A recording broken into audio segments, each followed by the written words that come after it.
नमस्कार अनई, welcome you to world affairs. मैं हूं प्रशांत धवन। नाउ रिसेंटली हमने ये देखा है कि भारत और इजराइल ने पूरी दुनिया को दिखाया है कि दोनों कंट्रीज की फ्रेंडशिप कितनी ज़रा स्ट्रांग है। दोनों कंट्रीज की जो आइकॉनिक मॉन्यूमेंट्स है वहां पर इंडिया इजराइल फ्रेंडशिप के 30 इयर्स का लोगो दिखाया गया। एक्चुअली आज के समय आप अगर देखो तो इस साल इंडिया और इजराइल सेलिब्रेट कर रहे हैं 30 years of full diplomatic relations.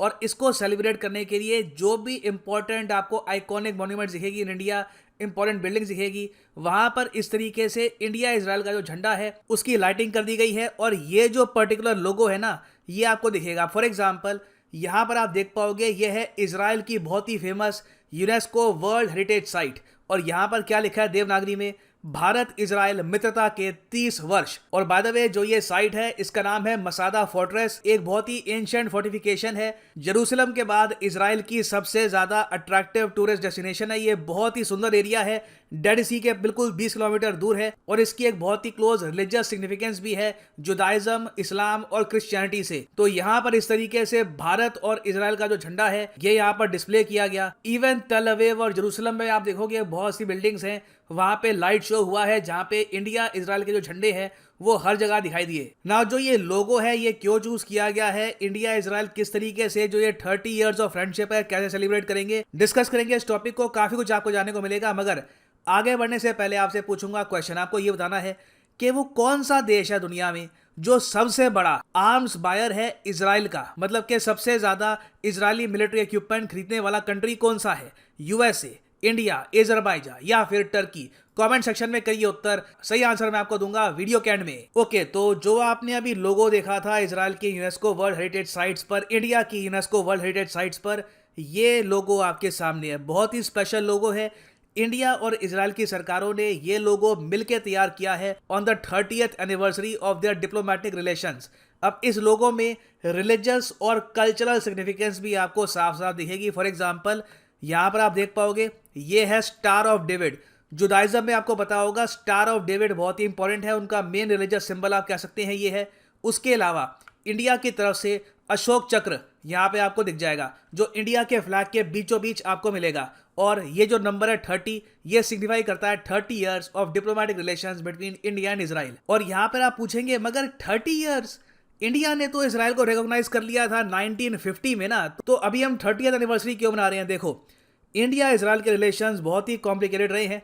India ने ऑफिशियली इजराइल को रिकॉग्नाइज तो कर लिया था 1950 में, मगर ऑफिशियल डिप्लोमेटिक रिलेशंस मतलब कि एम्बेसडर्स भेजना, उनकी कैपिटल में एम्बेसी बनाना, ये सब काम इंडिया ने सिर्फ 1992 में किया था।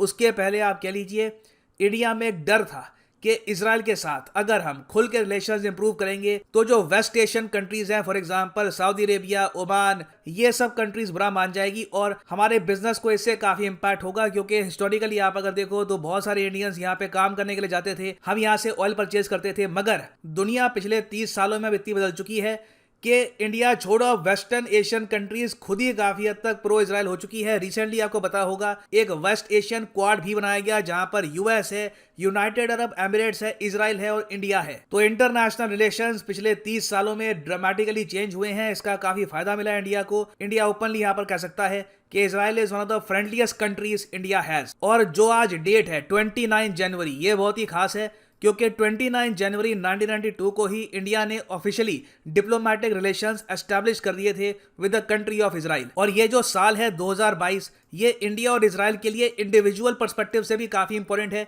उसके अलावा इजराइल सेलिब्रेट कर रहा है यहाँ पर अपना 75th इंडिपेंडेंस डे। नाउ यहाँ पर मैं ये भी ऐड कर दूं कि इवन दो 1992 में इंडिया और इजराइल ने डिप्लोमेटिक रिलेशंस एस्टैब्लिश कर दिए, तब भी बहुत ही ज़्यादा रेयरली इंडियन लीडर्स इजराइल को विजिट करते थे। इजराइल की तरफ से इंडिया में विजिट काफ़ी रेयरली होती थी क्योंकि इंडिया में बहुत झिझक थी। इंडिया में डोमेस्टिक पॉलिटिक्स के हिसाब से भी आप कह लीजिए जो गवर्नमेंट है काफ़ी केयरफुल रहती थी कि इजराइल के साथ रिलेशंस बढ़ाएं या फिर ना बढ़ाएं। अब फॉर एग्जांपल रिसेंटली भी आप अगर देखो तो इवन दो यूएई ने एक्सेप्ट कर लिया है इजराइल को एज ए कंट्री, मगर तब भी मिडिल ईस्ट में कई कंट्रीज हैं, कई पब्लिकेशन है जहां पर इस तरीके से ये लोग लिखते हैं कि Modi's India has chosen Israel over फिलिस्तीन, जबकि ऐसी भी कोई बात नहीं है। हम फिलिस्तीन को भी डोनेशन करते हैं, उनको हेल्प करते हैं। ऐसा कुछ नहीं है कि हम फिलिस्तीन के अगेंस्ट हो गए हैं और प्रो इजराइल हो गए हैं। हमारे लिए तो बेस्ट केस सिनेरियो ये होगा कि दोनों के साथ रिलेशन अच्छे हों। मगर दुनिया में आप कह लीजिए हमेशा एक यहाँ पे एंगल रहा है कि या तो आप प्रो इजराइल हो या प्रो फिलिस्तीन हो। खैर एनीवे, पहले इंडियन मिनिस्टर जिन्होंने इजराइल को विजिट किया था ये थे लाल कृष्ण आडवाणी। 2000 में, सन 2000 में ये गए थे इजराइल में। और फिर उसके बाद पहले इजरायली प्राइम मिनिस्टर जिन्होंने इंडिया को विजिट किया था ये थे एरियल शरॉन। ये आए थे भारत में 2003 में। आप समझ सकते हैं कि 10 साल लग गए लीडर्स को एक दूसरे की कंट्री को विजिट करने में ही। मगर आज के समय स्थिति कंप्लीटली चेंज हो चुकी है। पीएम मोदी बने पहले प्राइम मिनिस्टर जिन्होंने इजराइल को विजिट किया था 2017 में। और करंट गवर्नमेंट ने, मैं कहूंगा, एक सिंपल पॉलिसी अपनाई है। दुनिया का कोई न्यूज पब्लिकेशन कोई कुछ बोले, इंडिया का एक नेचुरल दोस्त है इजराइल के साथ ओपनली हम रिलेशंस इंप्रूव करेंगे। अब इंडिया ने ओपनली बातचीत स्टार्ट कर दी है फ्री ट्रेड एग्रीमेंट को लेकर with the country of Israel. और पॉसिबिलिटी है कि इसी साल 2022 में इंडिया और इजराइल एक फ्री ट्रेड एग्रीमेंट भी साइन कर ले। इस साल बाय द वे इजराइल के जो पीएम है नफ्ताली बेनेट, ये भी इंडिया में आएंगे। तो उस टाइम हो सकता है कि एक एफटीए यहां पर साइन हो, जिससे इंडिया और इजराइल का जो टोटल ट्रेड है हो सकता है कि इवेंचुअली कुछ सालों बाद $10 बिलियन तक भी पहुंच जाए। अभी तक आप अगर देखो तो रफली $4 बिलियन का ट्रेड है बिटवीन इंडिया एंड इजराइल। मगर इजराइल से देखो हमें सिर्फ ट्रेड नहीं मिलता, इजराइल एक बहुत ही बड़ा डिफेंस एक्सपोर्टर है टू इंडिया, और उसके अलावा एक रिलायबल डिफेंस एक्सपोर्टर है। हम यूएस से कुछ परचेज करते हैं, हमेशा डर रहता है सैंक्शंस का। मगर इजराइल एक ऐसा देश है जिससे पाकिस्तान ने खुद ही रिलेशंस कट कर रखे हैं। तो इंडिया का एक बहुत ही नेचुरल एलाई बन जाता है कि ठीक है, इनसे डिफेंस हार्डवेयर तो परचेज कर ही लो, ये पाकिस्तान के हाथ में कभी लगने नहीं वाला। उसके अलावा आप अगर देखो तो एग्रीकल्चर की फील्ड में, जी हाँ एग्रीकल्चर, यूजुअली जब हम इजराइल के बारे में सोचते हैं तो सीधा दिमाग में आता है आईटी, डिफेंस। मगर इजराइल एग्रीकल्चर की फील्ड में एक बहुत ही बड़ा इनोवेटर है।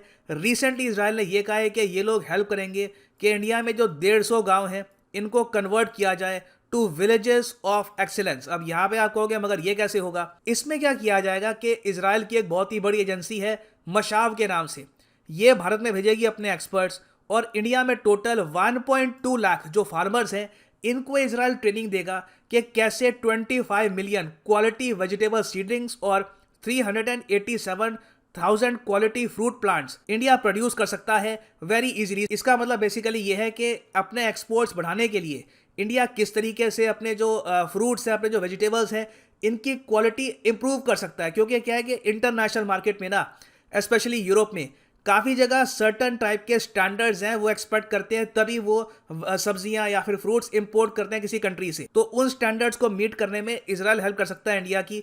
और ये एक प्रॉपर सरकारी प्रोग्राम है जो 2021 से लेकर 2023 तक चलेगा। और इस सब के अलावा आप अगर देखो तो इंडिया और Israel already 10 year defence cooperation plan sign कर चुके हैं। अब यहां पर आप पूछेंगे डिफेंस पैक्ट भी साइन कर सकते हैं क्या दो देश? तो इसका आंसर है नहीं। इंडिया कभी भी इजराइल के साथ डिफेंस पैक्ट साइन करना नहीं चाहेगा, क्योंकि कल को अगर मान लो कि इजराइल की वॉर होती है विद सीरिया या फिर लेबनान या फिर फिलिस्तीन, इंडिया जबरदस्ती वहां पे घसीटा जाएगा, जो हम ऑब्वियसली चाहते नहीं है ना। पॉजिटिव्स की हमने बात कर ली, मगर कुछ नेगेटिव्स भी। आप देखिए बहुत ही इंटरेस्टिंग बात है। देखो आज 29 जनवरी है, इंडिया इजराइल सेलिब्रेट कर रहे रिलेशंस को, और आज ही के दिन, टाइमिंग कितनी इंटरेस्टिंग है, आज ही के दिन न्यूयॉर्क टाइम्स ने रिपोर्ट पब्लिश कर दी। वहां पर ये लोग क्लेम कर रहे हैं अपनी रिपोर्ट में कि इंडिया ने इनके हिसाब से पेगासस स्पाईवेयर परचेज किया था इजराइल से एक $2 बिलियन की डील में 2017 में। अब ये लोग यहाँ पर ऐसा क्लेम कर रहे हैं, इसकी वजह से काफ़ी कंट्रोवर्सी भी हुई है, बट रियलिटी किसी को पता नहीं है। ये बस न्यूयॉर्क टाइम्स की रिपोर्ट है। इंडिया और इजराइल ने ऑफिशियली इसके बारे में कुछ कहा नहीं है ना। वापस आते हैं अपने क्वेश्चन पे कि कौन सा देश सबसे बड़ा बायर है इजरायली मिलिट्री इक्विपमेंट का? तो सही उत्तर इसका है ऑप्शन बी, इंडिया। जी हाँ, ना यूएस ना टर्की, कोई भी कंट्री इतना ज़्यादा परचेज नहीं करता है इजरायली वेपन्स को जितना इंडिया करता है। और परसेंटेज के हिसाब से आप देखोगे चौंक जाओगे। इजराइल के जो टोटल डिफेंस एक्सपोर्ट्स हैं उसका 43% जाता है इंडिया को। तो आप कह लो इजराइल जो वेपन्स बनाता है फॉर एक्सपोर्ट्स, उसका आधा तो इंडिया में ही जाता है। 16% जाता है अजरबैजान को, 10% जाता है वियतनाम को, और करीब 4% ये लोग भेजते हैं to the United States of America. और एक बहुत ही इंपॉर्टेंट अनाउंसमेंट, कल सुबह 11 बजे और 12 बजे दो बहुत ही इंपॉर्टेंट फ्री टेस्ट है, absolutely free of cost test है, जहां पर पार्टिसिपेट करने से ही आप जीत पाएंगे अमेजॉन गिफ्ट वाउचर। जी हाँ, ये टेस्ट फिर से वापस आए हैं। आपको सिंपली क्या करना है, कमेंट सेक्शन में जाओ, यहाँ पे आपको मिलेंगे दो link, UPSC free test, SSC railway free test. जी हाँ, यूपीएससी का भी टेस्ट है, एसएससी रेलवे का भी टेस्ट है। आपको सिंपली करना है किसी भी लिंक पे क्लिक, जिस पे भी आप करना चाहें आप कर सकते हैं क्लिक, और यहाँ पे क्लिक करो एनरोल नाउ पर, और उसके बाद इस टेस्ट में कर लो एनरोल। कोड यहाँ पे आपसे मांगेंगे, कोड डाल देना PD10, और 250 लकी विनर्स को यहाँ पर Amazon गिफ्ट वाउचर जीतने का चांस मिलेगा। तो कल सुबह 11 बजे टेस्ट होगा। अगर आपकी यहाँ पर बहुत अच्छी रैंक आती है तो आपको फ्री एंड अकेडमी कोर्सेज भी मिलेंगे along the Amazon vouchers.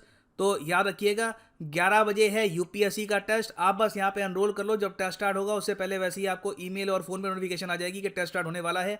Test attempt कर लो, और टेस्ट आप अगर जो टेस्ट का टाइम है उसी वक्त अटेम्प्ट करोगे तभी आपको ये प्राइजेस मिलेंगे। बाद में अटेम्प्ट करोगे तो प्राइस नहीं मिलने वाले। तो be there or be square. Good luck to everyone.